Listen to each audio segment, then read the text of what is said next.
내 딸을 더럽혀 창녀가 되게 하지 말라. 이명이 전국에 퍼져 죄악이 가득할까 하노라.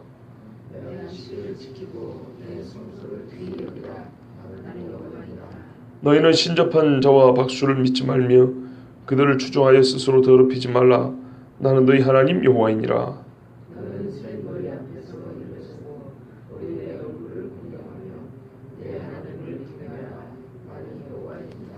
거류민이 너희의 땅에 거류하여 함께 있거든 너희는 그를 학대하지 말고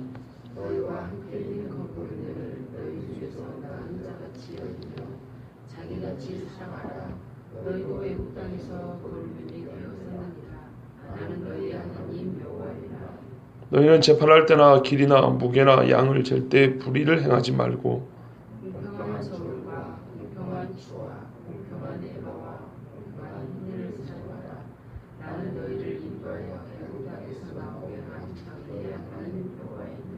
너희는 내 모든 규례와 내 모든 법도를 지켜 행하라. 나는 여호와이니라. 아멘. 자기 딸을 더럽혀가지고 창녀가 되게 했다고 하면 그런 땅에 음풍이 불지 않으면 그 이상한 일이 아닌가 그런 생각이 듭니다. 남도 아니고 자기 딸을 가다가 창녀를 시켜버렸는데 그 정도의 이 성관념 내지는 성윤리가 무너졌다면 그런 땅이 어떻게 윤리적으로 정상적으로 돌아갈 수가 있겠습니까? 그렇게 하면 더 이상한 거죠. 근데 왜 이런 일이 발생할까요? 돈 때문입니다. 돈 때문입니다. 부모가 자기 10살 조금 넘으면 목에다가 겁니다. 몇 달러 이래가지고 제가 동남아의 캄보디아, 동남아 인도차이나 반도 중에 제일 못 산다는 캄보디아 4번을 갔는데요. 가서 소개받을 때 그 동네를 이해하기 위해서 미리 가서 사역하신 선교사님이나 그 현지 사람들에게 이렇게 들어보면 그런 거예요. 12살 되면은 엄마가 데리고 나가요. 그래가지고 우리 딸 얼마에 사가라고. 그런 일이 있습니다. 실제로. 돈 때문입니다. 오죽이나 못 살아서 그러겠습니까? 근데 옛날 우리나라도 그런 경우 있었어요. 뭐 심심치 않게 드라마나 영화 같은 데 보면 조선시대에 그 유교 문화 속에 살면서도 자기 딸을 이 관기라 그러죠. 관기나 아니면 일반 그 뭐라 그러지? 하여튼 그 술집에다가 이렇게 이제 파는 경우가 있습니다. 결론은 돈 때문에 그럽니다. 그런데 마냥 부모를 뭐라 하기도 어려운 것이 여기 있으면 굶어 죽어요. 얘가 팔려가면 지는 안 굶어져 살아요. 그리고 걔가 나가면서 벌은 돈으로 살아있는 지금 남은 식구들도 일정 시간 생존이 가는 게 생존의 문제예요. 생존의 문제. 그러니까 그 부모에게 딱히 뭘 할 수도 없어요. 이러면 다 죽으니까. 그런 경우는 왜 생길까요? 국가의 문제입니다. 왕과 정부 관리가 딸을 팔지 않고는 살 수 없을 정도로 나라를 부패하고 가난하게 만들었기 때문입니다. 물론 전쟁이 일어나서 그런 건 어쩔 수가 없지만 그렇지 않을 때도 실제로 그런 일들이 많이 났습니다. 부모가 돈에 눈이 멀었거나 아니면 너무 가난해서 서로 살기 위해서 그랬거나 그렇지 않고 이런 일이 많이 나다 해서 국가적으로 부정과 부패가 심해서 일반적인 도덕이나 윤리를 지켜가지고는 생존이 불가능할 정도로 나라가 정말 새벽부터 이런 말 쓰고 싶지 않지만 개판이 되어버렸거나 개 같은 짓이 아닙니까? 우리는 개를 이렇게 한 마리씩 키우니까 그러지만 촌에는 개를 여러 마리 키웁니다. 개는 애비애미가 없어요. 그래서 옛날에 우리나라 흔한 욕이지만은 가장 그 모욕스러운 욕이 그 개새끼라는 욕이 아니겠습니까? 개는 그래요. 애완동물 개 한 마리 키우는 거하고 개를 여러 마리 한번 키우세요. 얼마나 개는 윤리라는 게 없어요. 짐승이니까 그러지만 다른 짐승보다 더 험합니다. 그래서 개 같은 놈이라는 욕이 아주 더러운 욕입니다. 그런 겁니다. 그런데 여기서 우리가 하나 알아둘 게 있습니다. 이 나라에 자기 딸을 더럽혀 장녀가 되게 하고 음풍이 전국에 퍼져 가는데도 불구하고 이 나라가 믿는 신은 이 일에 대해 아무 관심이 없습니다. 여러분, 딸을 파는 부모나 그 딸을 사가겠다는 사람이나 믿는 신이 이런 일을 금한다고 생각을 해보세요. 이게 전국에 퍼질만 할 정도로 흔하고 아무렇지도 않게 벌어질 수 있겠습니까? 한번 생각을 해보세요. 만약에 우리가 믿는 하나님이 오늘같이 이런 말씀 준 게 아니고 아무렇게나 살아도 된다라고 말한 그런 신이었다면 여러분 지금 이 새벽에 나오겠냐고요. 진짜 아무렇게나 살아버리죠. 무엇을 믿느냐, 누구를 믿느냐가 어떻게 사느냐를 결정합니다. 학교 교육이 아니고요. 가진 물질 이런 게 문제가 아니고요. 누구를 신앙하느냐, 내가 믿는 신이 누구냐가 어떻게 사느냐에 제일 큰 영향을 미칩니다.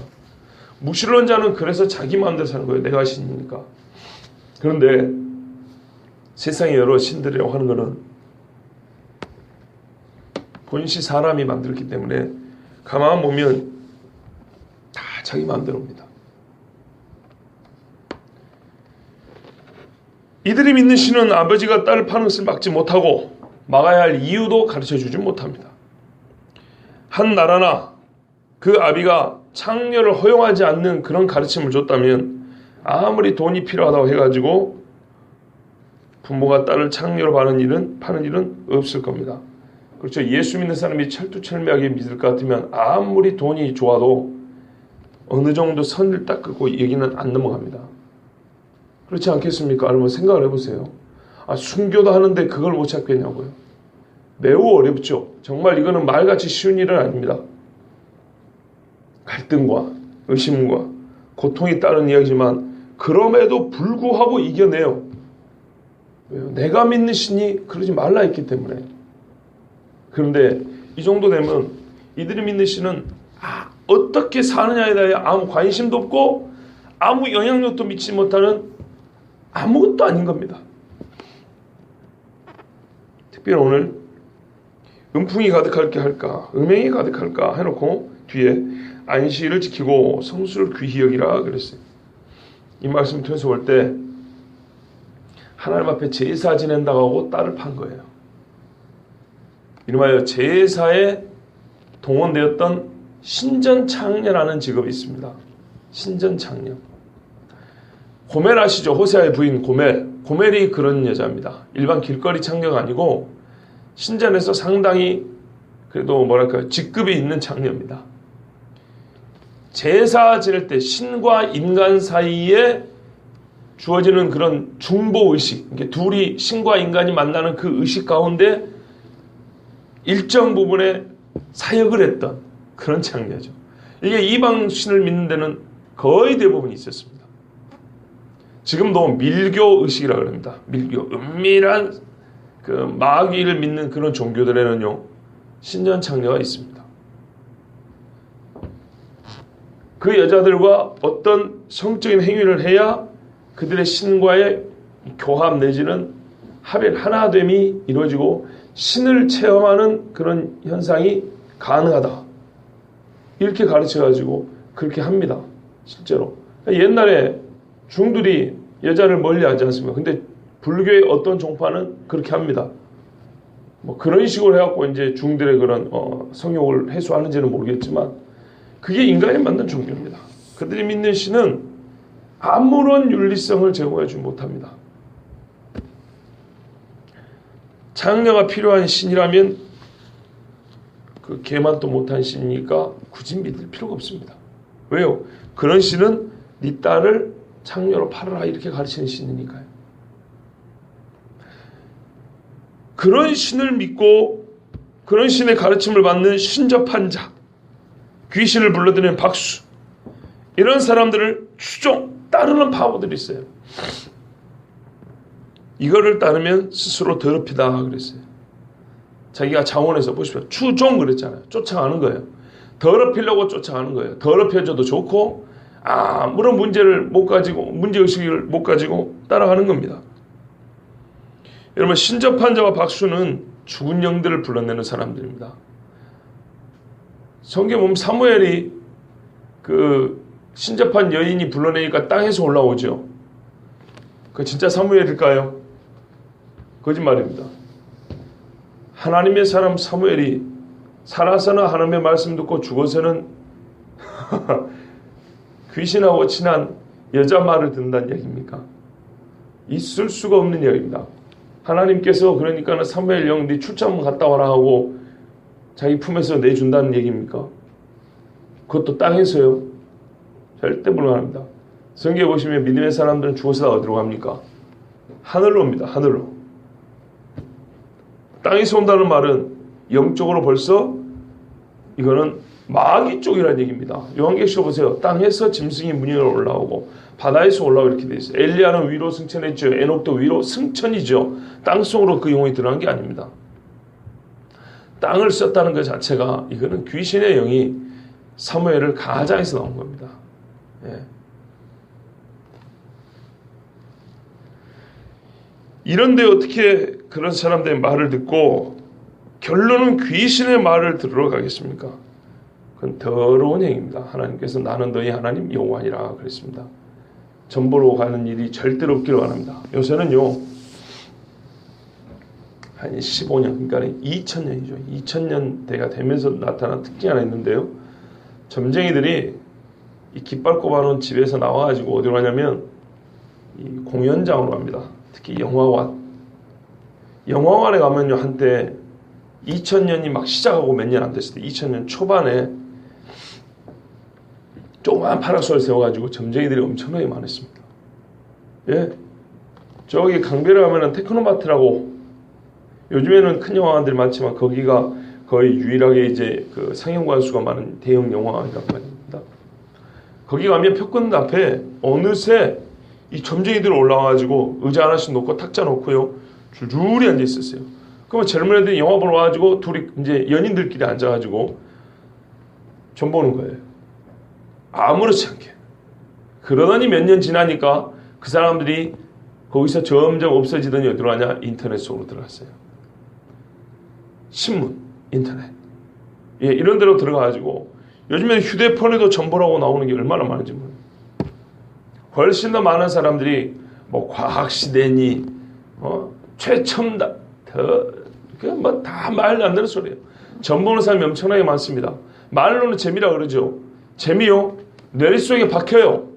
예를 들어서 오늘 아침에 신문을 봤는데 보고 싶지 않았는데 뭐 나왔어요. 살짝 이렇게 봤어요. 띠 관계에서 내가 양띠인데 이렇게 딱 봤어요. 그럼 어떻게 해요? 안 믿는다 하면서도 엄청 신경이 쓰일 겁니다. 동쪽으로 하면 뭐 해를 당해. 그래서 절대 동쪽으로 안 가려고 애를 쓸 겁니다. 점심때 직장에서 밥 먹으러 가자는데 식당이 동쪽에 있어요. 그러면 어지간하면 그날 그 집에 안 가고 다른 집으로 가려고 그걸 할 거라고요. 벌써 영향을 받은 거지 그게 영향을 안 받는 겁니까? 마귀가 별의별 수를 다 씁니다. 너는 샘머리 앞에서 일어서고 노인의 얼굴을 공경하며 내 하나님 하나님을 경외하라. 나는 여호와이니라 그랬어요. 여러분, 나이 든 자를 공경하고 어른들 앞에서 겸손하게 일어서는 것은 인륜의 기본입니다. 가장 기본입니다. 우리는 지금 말이죠. 이러이러한 일을 하지 말라는 부정형의 말씀 중에 유일하게 하라는 긍정형의 말씀을 듣고 있습니다. 앞으로 전부 다 하지 말라요. 뒤에도 전부 다 하지 말라요. 인간은 가만두면 하지 말아야 될 것을 하는 존재가 인간이에요. 그런데 반드시 해야 될 것은 할까요? 안 할까요? 안 해요. 가만 놔두면 반드시 해야 될 것은 어지간하면 안 하려고 그러고 하지 말아야 될 것은 꾸역꾸역 하려고 애를 쓰는 게 인간이에요. 그런데 해야 되는데 안 하는 것 가장 기본부터 안 하려고 그래요. 가장 아름다운 것부터. 이 많은 하지 말라가 더럽기 그지없고 악하기 그지없는 것인데요. 반대로 하라라는 이 한마디는요. 어떻게 보면 이 나머지 하지 말라고 대등한 관계에 있을 정도로 귀하고 아름다운 거예요.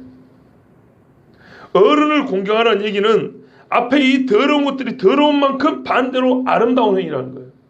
부정한 만큼 이것은 거룩하고 복된 행위예요.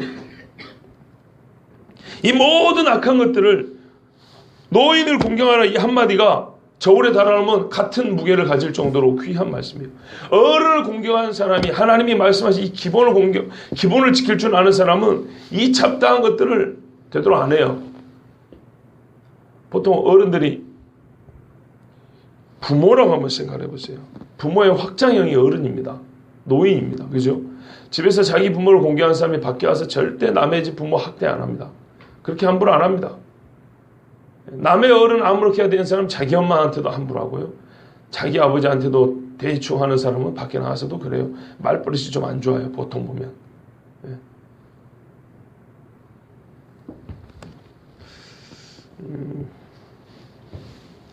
별로 그렇게 듣기 좋은 소리는 아닐 줄 압니다만 솔직히 제가 보니까 교회들에서도 별로 이 예의 범절이 참 수준이 이렇게 교회는 좀 높아야 되는데 그렇지 않아요. 인사가 없어요. 이거는 좀 확장을 시켜 말하면 젊은 사람은 샘머리 앞에서 일어서고 일어서야 됩니다. 노인의 얼굴 공개해서 먼저 인사를 해야 됩니다. 안 해요. 우리 교회도 안 하고 다른 교회도 안 해요. 특히 밑으로 내려갈수록 더 안 해요. 진짜입니다.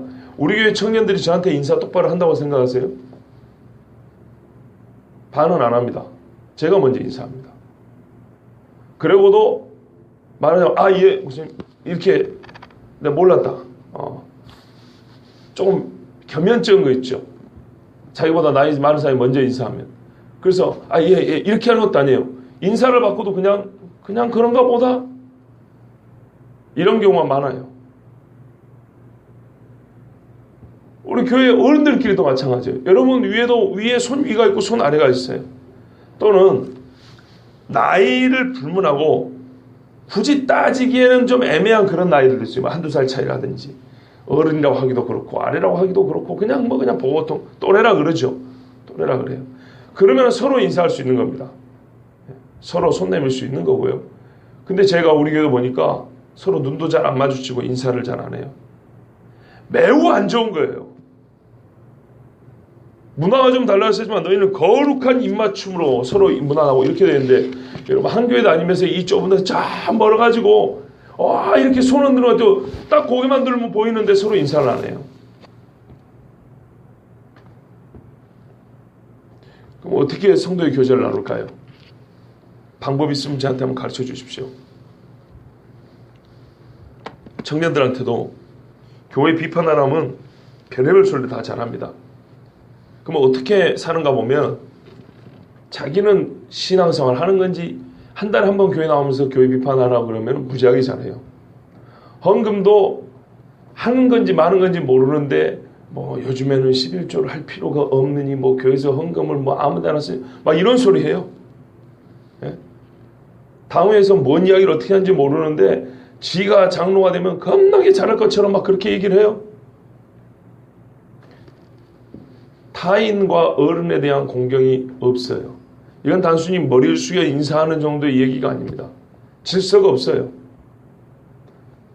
기본적으로 나이에 의한 질서를 지키지 못한 사람은 권위에 의한 질서도 모르고요. 직분과 사명에 의한 질서도 지킬 줄 모릅니다. 무책임하고요. 불성실하고요. 거짓말 잘하고요. 말 가볍게 아무렇게나 해버리고 내뱉어버리고요. 이게 이 시대의 특징입니다. 이거는 하나님께서 하라고 한 겁니다. 아니 그 특징을 하라는 게 아니고 그 반대로 샘머리 앞에서 일어나고 노인의 얼굴을 공경하라. 이거는 하라고 그런 겁니다. 근데 이걸 하지 않는 거는 아까 제가 말씀드린 몇 가지 유형과 그런 모습들이 있지만 그거는 다른 이 더러운 행위들하고 별로 차이가 없어요. 가장 아름다운 것을 하지 않는 것은 가장 더러운 것을 적극적으로 하는 것하고 차이가 없는 겁니다. 우리 하나님이 이거를 왜 가운데다 딱 집어넣는지 이거를 잘 생각해보세요. 다 하지 말라는데 앞뒤가 별로 어울리지도 않아요. 그런데 이거는 상당히 영적인 이야기 하다가요. 갑자기 하라 그랬는데 어른을 공경하라 이렇게 했어요. 그런데 우리가 그거 보셨죠? 거룩에 대해 처음에 말할 때 내 부모를 경외하라 그랬어요. 여호와를 경외하라. 그 앞에 부모를 경외하라. 매우 중요한 이야기입니다. 같은 이야기입니다. 두 기둥과 같은 그런 말씀입니다.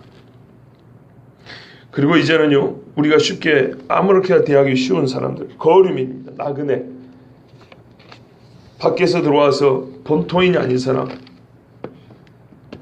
우리 촌에서도 혹은 이 동네에서도 밖에서 이사를 오면은 미리 살고 있던 터줏대감들이 이제 텃세를 부린다 그러지 않습니까? 이스라엘 사람들은 특별히 선민의식을 갖고 사는 사람들인데 텃세가 얼마나 심했겠습니까? 근데 하나님 그거 하지 마라 그랬어요. 상식인데 그런 거는 버려야 될 상식이라 그랬어요. 문화라 그랬어요. 타인이 다른 나라 사람들이 오면 오히려 호의를 베풀고 그들의 어색하고 익숙하지 못하고 약자로 살아가는 그들을 도와주라 그랬어요. 성경에서 그게 가장 아름답게 나타나는 곳이 있습니다. 보아스하고 룻 이야기입니다. 룻은 모압 여자입니다. 이스라엘 사람들이 가장 혐오하는 세 민족 중에 하나, 모압, 암몬, 아말렉 셋 중에 하나에 들어가는 모압 여자입니다. 그런데 이 모압 여자가요, 보아스의 마음에 들었어요. 왜 그러냐면 모압의 더러운 것들, 이 앞에 것도 다 모압 사람들이 거의 하던 것들이에요. 모압의 더러운 걸 다 버리고 어쨌기 때문에요? 네 시어머니를 공개했기 때문에. 레위기 읽으면서 룻기 이야기하니까 딱 와닿죠, 마음에. 예, 보아스가 본 거예요. 네가 모압 여자라면 그렇게 하지 않는 것이 오히려 정상이고, 그러니까 네 그 자부, 그러니까는 동서지간이죠. 모압 여인 룻의 손 아래인지 손인지 모르지만 똑같은 그 이방 여자 동서가 있었어요. 가버렸어요. 그런데 시어머니 나오미를 섬겼다고요. 끝까지 남은 여자가 룻입니다. 그러면서 하는 소리가 어머니의 백성이 나의 백성이, 어머니의 하나님 나의 하나님이라고 했어요. 왜 남았냐? 어머니가 지금 쫄딱 망했어요. 시아버지 죽었지. 남편 시동생, 그 집에 남자는 다 죽었어요. 남자가 죽었단 말은 이 집은 문 닫는다는 얘기예요. 가장 저주받은 집입니다. 누가 봐도. 나오미의 원래 이름은 기쁨인데 올 때 나를 마라라 부르니, 마라에 쓴을 하시죠. 쓰다 그 말이에요. 내 인생이 그렇게 고통스럽다 이 말이에요. 이 쓴 인생이에요. 자기가 봐도. 그런데 왜 이 쓴 인생 옆에 있냐 이 말이죠. 복이 되지 못할 여자 옆에. 신앙이 그런 겁니다. 여러분, 요즘 사람들이 그렇게 말해요. 예수 믿는 것들이 잘 믿어야 예수를 믿지 돈으로 계산합니다. 예수 믿는 것들이 잘해야지. 근데 그 집 꼴을 봐보세요. 뭐 믿을 게 있는가? 안 그렇습니까? 그 신이 책임을 못 져주니까 이방 나라에서, 이방 나라 왔단 말은 그 나라 믿는 신에게 의탁한다는 얘기예요. 모압 신을 의탁하러 왔는데 여기서도 다 죽었어요. 얼마나 저주받은 집안이면. 그런데 그 집안을 뭘 믿겠다고. 근데 룻이 뭘 믿어요? 어머니의 하나님이 나의 하나님. 이게 말이 되냐 소리예요. 믿음은 들음에서. 그 들음의 내용이 뭐였겠습니까? 지지리도 못난 집안이지만 그 어머니 입에서 우리는 여호와의 백성으로서, 이 이야기를 듣고 룻이라는 여자가 아멘 했다 이 말입니다. 볼 때는 아무 붙잡을 것이 없는데 그 이야기, 그 약속 하나 붙잡고 어머니 붙들고 온 거예요. 그 신앙 고백이에요. 어머니의 하나님 나의 하나님, 어머니의 백성 나의 백성. 백성과 신은 같이 가는 겁니다. 그러고 들어왔어요. 그리고 어떻게 살아갑니까? 무슨 종교 예식에 참여했답니까? 우리말로 교회 오지 마라 그런 얘기 아니에요. 이 여자는 자격이 부여되지 않기 때문에 성소에 나갈 수가 없어요. 그런데 하나님을 경외하고 있다는 것이 그의 삶에서 나타나는데 뭐라고요? 네 시어머니의 행한 것을 보아서 내가 들었노라. 사랑하는 딸아, 나이 차이가 많이 났거든요. 걱정하지 말고 음식도 좀 먹고 물도 마시고 마음대로 주워가라. 그리고 막 더 부어줬어요. 그러면서 이방에서 온 여자라고 과부라고 함부로 대하지 말라고, 그 집의 남종들에게 희롱하지 말라고 철저히 금해서 손대면 너희들 나한테 혼난다. 이렇게 보호를 해줬어요. 보아스가 멋진 사람이죠. 룻은 아름다운 여자입니다. 오늘 말씀을 보니까 딱 보이잖아요. 보아스가 그걸 봤어요. 그리고 보아스는 실제로 이웃처럼 모압 여자 룻을 사랑해줬어요. 나는 너희 하나님 여호와니라. 하나님이 어떻게 됐을 것 같습니까? 그 두 사람에게 하나님이 어떻게 하셨는지 우리가 다 아는 바입니다. 그죠? 룻이 다윗의 증조 할머니인가 그러죠. 야고보서 2장 8절 9절에 이렇게 되어 있습니다. 너희가 만일 성경에 기록된 대로, 여기 성경이 뭡니까? 구약 성경입니다. 신약 성경이 성경이라는 건 전부 다 구약 성경을 말하는 거예요. 자기 자신을 가르쳐가는 말이 아니에요. 구약 성경에 기록된 대로 내 이웃 사랑을 내 몸과 같이 하라 하신, 여기 나온 거예요. 이거 레위기예요. 그러니까 구약 성경 레위기에 기록된 대로 네 이웃 사랑을 네 몸과 같이 하라 하신 최고의 법을 지키면 잘하는 것이요. 야고보가 이걸 최고의 법이라고 했어요. 예수님도 말했어요. 모든 율법과 선지자의 강령은 뭐라고요? 하나님 사랑하라, 이웃 사랑하라. 이 두 개에 들어있다 그랬죠. 성경이 일관성 있게 말합니다. 이웃 사랑은 최고의 법이라고 그랬어요. 그러면 잘하는 거래요. 만일 너희가 사람을 차별하여 대하면 죄를 짓는 것이니 율법이 너희를 범법자로 정죄하리라. 신약 성경이 이 말씀을 지키라고 우리에게 새로이 주어졌어요. 구약은 지난 거 아닙니까? 아니죠. 예수님이 어떻게 했어요? 사마리아 가셨는데요. 수르보니 여인 고쳐주셨는데요. 시돈 땅에 갔는데요. 예? 갈릴리에 가가지고요. 시돈은 안 갔지만 갈릴리에 갔는데요. 그래서 신약 성경에 그러지 않습니까? 이방 사람을 차별하지 말라고 사랑하라고요. 예수님 모범을 보이셨고요. 사도 베드로가 어디 갔습니까? 고넬료에 가는 백부장 고넬료. 이방 사람들 아닙니까? 그리고 여기 번역에 최고의 법을 지키면 잘하는 것이야 이렇게 되는데요. 최고의 법이 원래 무슨 말인지 아십니까? 왕의 법이라고 되어 있습니다. 왕법. 그러면 다시 번역을 해볼까요? 신명씨 어떻게 번역을 할 수 있을까요? 너희가 만일 성경에 기록된 대로 내 이웃 사랑이를 내 몸과 같이 하라 하신 왕의 법을 지키면 잘하는 것이오니와. 누가 왕입니까? 여호와 하나님이죠. 원래는 그렇게 번역해야 돼요. 왕의 법이라고 그랬어요. 왕의 백성은 왕의 말을 듣는다고 제가 수차례 말씀드렸잖아요. 율법은 왕의 법이었어요. 왕의 법이기 때문에 이게 최고 법이라고 해서 그렇게 번역해 놓은 거예요. 우리가 생각하는 구약의 율법하고 인식이 다릅니다. 야고보는 누굽니까? 예수님의 손 아래 첫 번째 동생입니다. 이 야고보가. 왕의 법을 지키면 잘하는 것이지만 이거를 지키려고 차별하면 죄를 짓는 것이다 그랬어요. 그러면서 나는 너희 하나님 여호와니라. 왕이 누구예요? 여호와 하나님이에요. 너희는 재판할 때나 길이나 무게나 양을 잴 때 불의를 행하지 말고 공평한 저울과 공평한 추와 공평한 에바와 공평한 흰을 사용. 공평하다 이 말이에요. 무언가 쌍방울의 판단과 결정을 해야 될 행위에 있어서는 기준이 되는 것을 절대로 바꾸거나 한쪽에 있다 무게를 더 실어주거나 이렇게 하면 안 돼요. 기준점을 절대 바꾸면 안 된다는 거예요. 봐보세요. 길이나 높이나 깊이나 넓이나 부피나 뭐든지 치수를 재는, 그럼 어떻게 해요? 이 치수는 왜 잽니까? 서로 간에 이를 결정지으려 하는 거예요. 그렇죠? 양쪽으로 판단하라. 우리가 지금 벽이 이렇게 세워놨는데요. 가서 한번 봐보세요. 땅이 얼마나 넓어졌는지.